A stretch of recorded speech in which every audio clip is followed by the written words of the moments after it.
এখন নতুন বাংলাদেশে নতুনভাবে নতুন স্টাইলে চাঁদা তোলা হবে।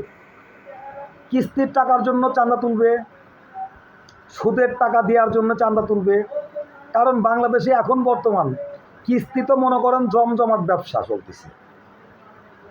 মনে করেন ব্যাংকে থেকে 4% লাভে মানুষ টাকা তুলে আপনাদেরকে দিবে হলো বছরে 36%, 35%, 30% লাভ আপনাকে দিতে হবে। এখন টাকা আপনি কোত্থেকে এনে দিবেন সেটা তাদের দেখার বিষয় না। আপনাকে যা টাকা দিবে তার থেকে প্রায় দ্বিগুণ টাকা যে কোনো কৌশলে আপনার থেকে নিয়ে নেবে। এখন আপনি ব্যবসা বাণিজ্য কিছু করতে গেলে যদি লস খান, ধরা খান, তাহলে টাকা কোত্থেকে দিবেন, কীভাবে দিবেন সেটা তারা দেখবে না। তারা শুধু আপনার কীভাবে রক্তটা চুষা যায় তার জন্য সমস্ত বন্দোবস্ত করে রাখে।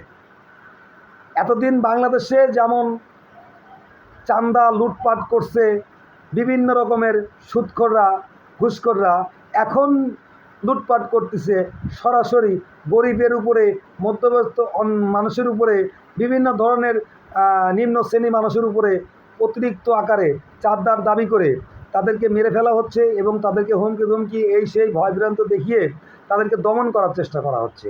এর জন্য কিন্তু চাঁদাবাজদের থেকে বেশি দায়ী আমরা নিজেরাই।